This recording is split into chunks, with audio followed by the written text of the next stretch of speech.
शर्त हो जाए।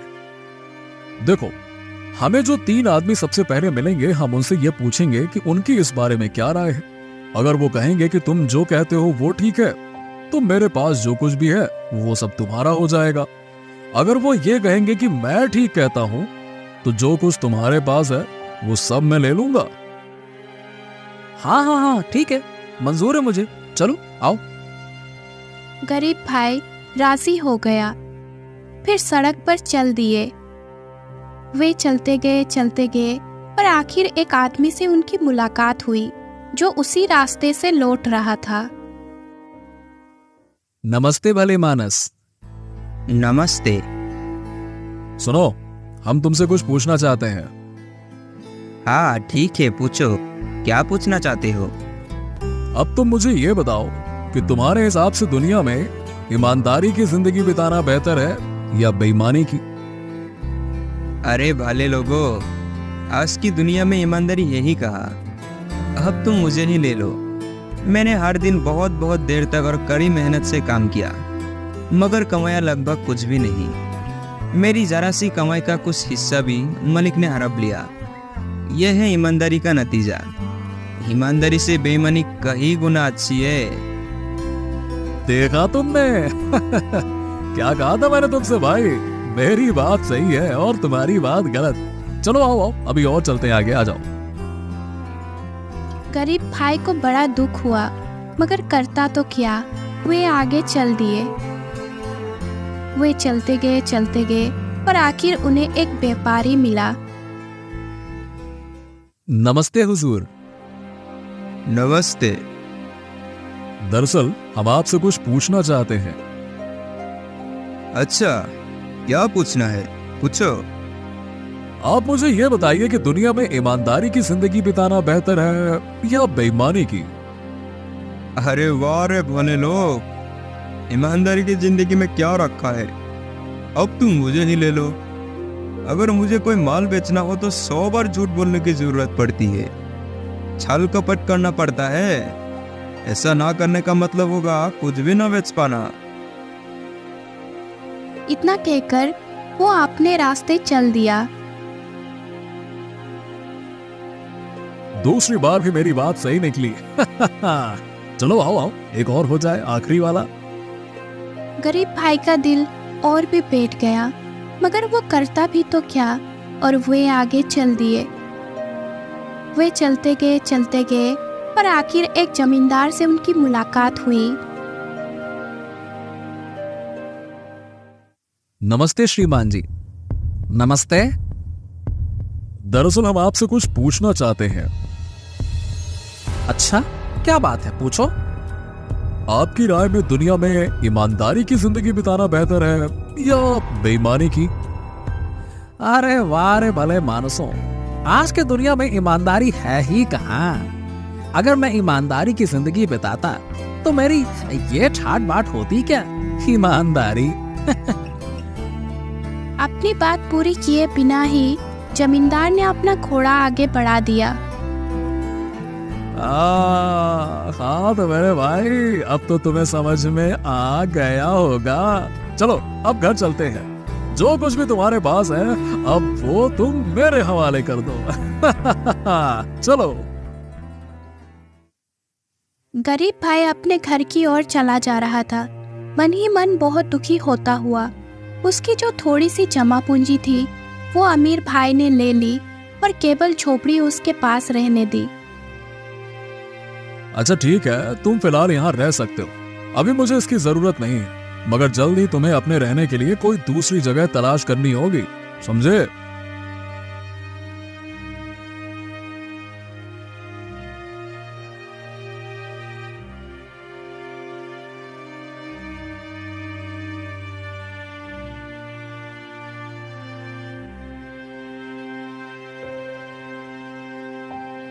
गरीब भाई अपने परिवार के साथ उसी झोपड़ी में रहने लगा।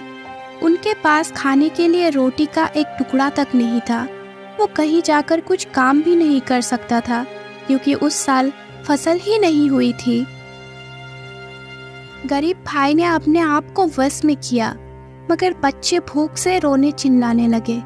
तब गरीब भाई ने एक बोरी ली और आटा मांगने के लिए अपने भाई के पास गया। भाई, दया करके मुझे कुछ आटा या अनाज दे दो। घर में खाने के लिए कुछ भी नहीं है और बच्चों का भूख के मारे बुरा हाल है। देखो, मैं तुम्हें आटा तो दे सकता हूं, पर इसके लिए तुम्हें अपनी एक आंख निकलवानी होगी। गरीब भाई ने कुछ देर सोच विचार किया, मगर इसके सिवा चारा ही क्या था। ठीक है, मुझे मंजूर है, निकाल लो मेरी आंख। भगवान तुम्हारा भला करे। भगवान के लिए मुझे कुछ आटा अवश्य दे दो। अब अमीर भाई ने गरीब भाई की एक आंख निकाल ली और उसे सड़ा हुआ कुछ आटा दे दिया। गरीब भाई आटा लेकर घर लौटा। उसकी पत्नी के जैसे ही अपने पति पर नजर पड़ी, वैसे ही वो कलेजा थाम कर रह गई। ये तुम्हें क्या हुआ है? तुम्हारी एक आंख कहाँ गई? भाई ने निकाल ली।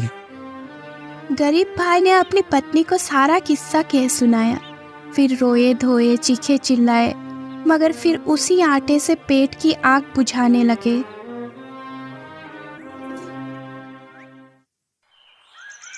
एक सप्ताह और शायद इससे कुछ अधिक समय बीता और वो आटा खत्म हो गया। गरीब भाई ने फिर से बोरी उठाई और अपने भाई के पास पहुंचा। मेरे भाई, मेरे प्यारे भाई, मुझे कुछ आटा और दे दो। जो आटा तुमने कुछ दिन पहले दिया था वो तो खत्म हो गया। अगर दूसरी आंख निकाल कर दोगे तो आटा दे दूंगा। बोलो।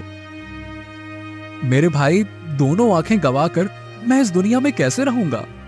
मेरी एक आंख तो तुम पहले ही निकाल चुके हो। जरा रहम करो, कृपा करके अंधा किए बिना ही मुझे कुछ आटा दे दो। ना ना ना ना ना ना, मैं मुफ्त में आटा तो नहीं दूंगा। अगर तुम्हें और आटा चाहिए तो एक आंख और निकाल लेने दो, तभी मैं तुम्हें आटा दूंगा। बोलो। गरीब भाई, करता भी तो क्या करता। हाँ, ठीक है भाई, निकाल लो। भगवान तुम्हारा भला करे। अब अमीर भाई ने गरीब भाई की दूसरी आंख भी निकाल ली और उसकी बोरी आटे से भी भर दी। गरीब भाई बोरी उठाकर घर की ओर चल दिया। फिर जगह जगह ठोकर खाता, रास्ता टटोलता और एक के बाद एक बार से टकराता बड़ा मुश्किल से आटा लिए हुए घर पहुंचा। उसकी पत्नी ने उसे देखा तो सिर पीट कर रह गई। अरे बदकिस्मत आदमी, आंखों के बिना तुम इस दुनिया में कैसे रहोगे? शायद हमें किसी और जगह से कुछ आटा मिल जाता।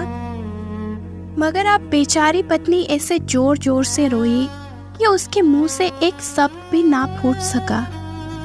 रो मत पत्नी, दुनिया में मैं अकेला ही अंधा नहीं हूं।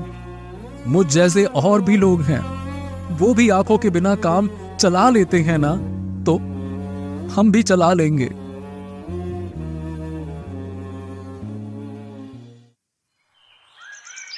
मगर एक बोरी आटा तो परिवार के लिए बहुत नहीं होता। वो जल्दी खत्म हो गया। मैं अब अपने भाई के पास नहीं जाऊंगा। मुझे गांव के बाहर सड़क के किनारे वाले चिनार के पेड़ के नीचे दिन भर के लिए पहुंचा दो। शाम को आकर तुम मुझे घर ले आना। उस रास्ते से बहुत से व्यापारी और घुड़सवार गुजरते हैं। कोई ना कोई मुझे जरूर रोटी का एक आधा टुकड़ा तो दे ही देगा।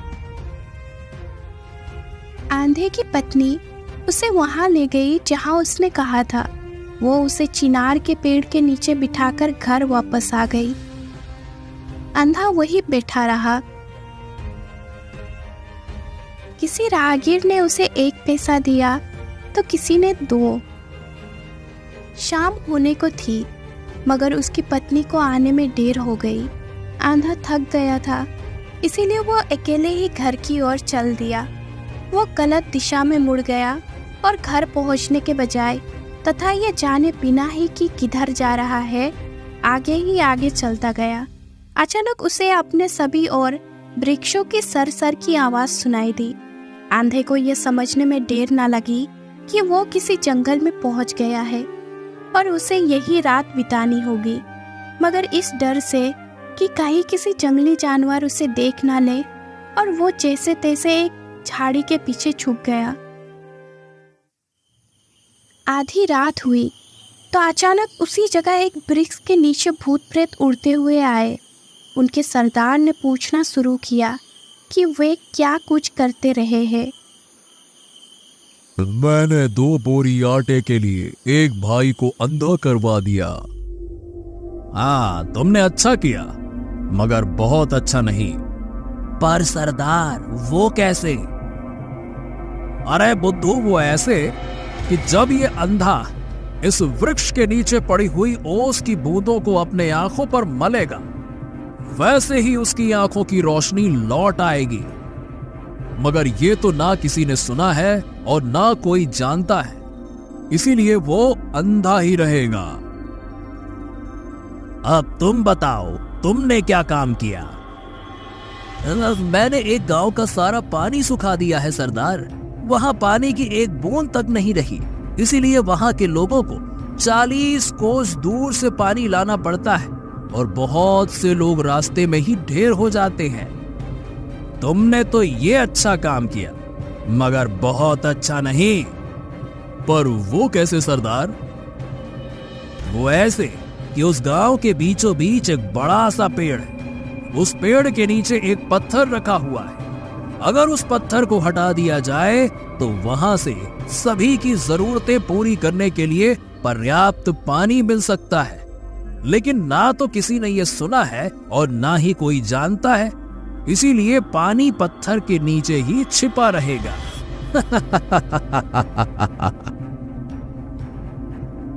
और अब तुम बताओ कि तुमने क्या किया? सरदार, मैंने एक राज्य के राजा के इकलौते बेटे को गूंगा कर दिया। हकीम वैद्यों से भी कुछ ना हुआ। हाँ, तुमने अच्छा किया, मगर बहुत अच्छा नहीं। वो कैसे सरदार? वो ऐसे कि अगर उस गांव के पत्थर के नीचे वाले पानी को पिला दिया जाए तो वो ठीक हो जाएगा। मगर ना ये किसी ने सुना है और ना कोई जानता है, इसीलिए वो गूंगा ही रहेगा।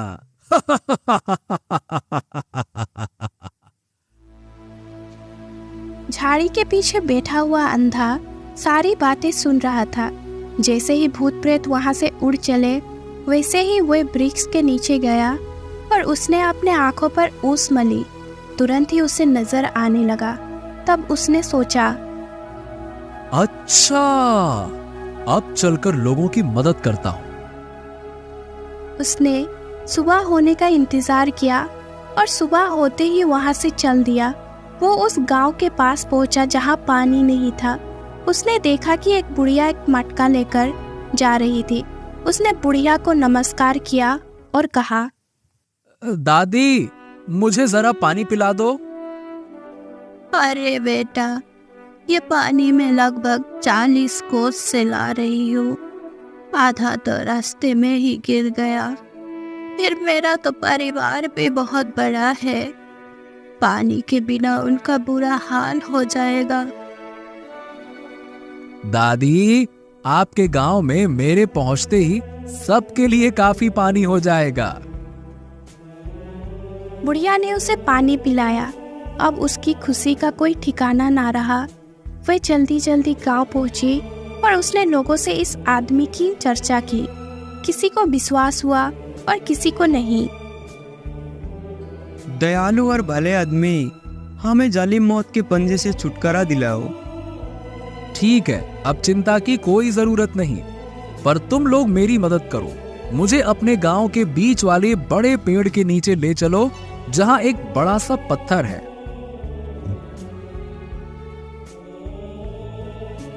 सबने मिलकर उस पेड़ के नीचे गए। सब लोग मिलकर उस पत्थर को हटाया। पत्थर हटते ही उधर से पानी निकलना शुरू हो गया। सब लोग खुश हुए। आपका बहुत बहुत धन्यवाद।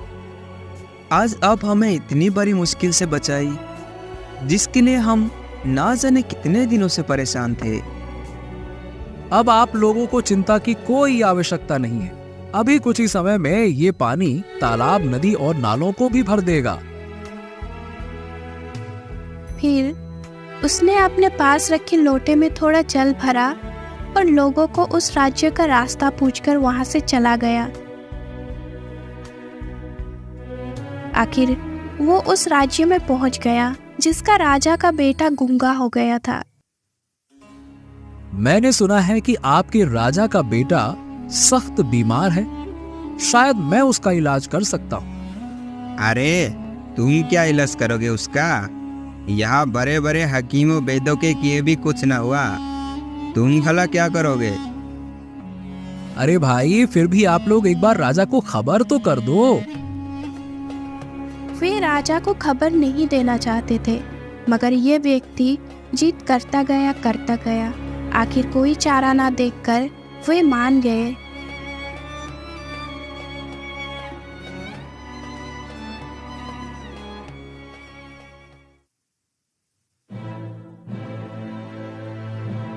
तुम मेरे बेटे का इलाज कैसे कर सकते हो, बोलो। हाँ महाराज, मैं ये कर सकता हूँ। ठीक है, अगर तुम उसे भला चंगा कर दोगे तो मैं तुम्हें मुंह मांगा इनाम दूंगा। फिर उसे राजकुमार के कमरे में पहुंचाया गया। उसने वो पानी राजकुमार को पिलाया जो उसने अपने साथ लाया था। पानी पीते ही राजकुमार बोलने लग गया। वाह वाह वाह वाह, बहुत बढ़िया, अति उत्तम। मैं बहुत प्रसन्न हूँ तुमसे। राजा ने उसे इतना दौलत दी कि उसे घर ले जाने के लिए घोड़ा गाड़ियों की जरूरत पड़ी। इधर घर में पत्नी उसका पति के बारे में ही सोचते सोचते रोए जा रही थी। उन्हें लग रहा था कि अब वो इस दुनिया में नहीं रहा। अचानक से जब पति ने आवाज लगाई, वो झोपड़ी से बाहर निकली। तुम्हारी नजर लौट आई, हे भगवान तुम्हारा भला हो। पर आप बताइए कि यह सब कैसे हुआ? हाँ, जरा ठहरें, पहले धन दौलत अंदर तो ले आए, फिर आराम से सब बात बताते हैं। फिर दोनों धन को घर के अंदर ले आए और अपने पत्नी को सारा बात कह सुनाया। अमीर भाई की दौलत अब इसके मुकाबले में थी ही क्या। अब गरीब भाई बहुत अमीर होकर खूब मजे की जिंदगी बिताने लगे। अमीर भाई को भी इसके बारे में खबर मिली तो भागता हुआ वो अपने गरीब भाई के पास पहुंचा। भाई, ये सब कैसे हुआ? तुम्हारी नजर लौट आई और तुम ऐसे धनी भी हो गए, ये कैसे हुआ? इस भाई ने कुछ भी नहीं छुपाया और सारा किस्सा कह सुनाया। अमीर भाई भी अब और अधिक अमीर होना चाहता था। जैसे ही रात हुई वैसे ही वो भागता हुआ चुपके चुपके उस जंगल में जा पहुंचा और उसी झाड़ी के पीछे छुपकर बैठा रहा। अचानक आधी रात को सभी भूत प्रेत और उनका सरदार उड़ते हुए इसी वृक्ष के नीचे इकट्ठा हुए। ये क्या किस्सा है? ना तो कभी किसी ने इनके बारे में सुना था और ना ही कोई जानता था, और फिर भी अंधा भाई आंखों वाला हो गया, पत्थर के नीचे से पानी बह निकला और राजकुमार भला चंगा हो गया। कहीं किसी ने चोरी चोरी हमारी बातें तो नहीं सुनी? आओ ढूंढे उसे। वे तलाश करने लगे। उस वृक्ष के पास वाली झाड़ी में देखा तो वहां अमीर भाई को बैठा पाया। उन्होंने उसे पकड़ा और उसकी बहुत पिटाई की। बेचारा अमीर भाई किसी तरह अपने घर वापस पहुंचा। अब अमीर भाई को काफी पछतावा हुआ कि उसने अपने गरीब भाई के साथ कितना बुरा व्यवहार किया था।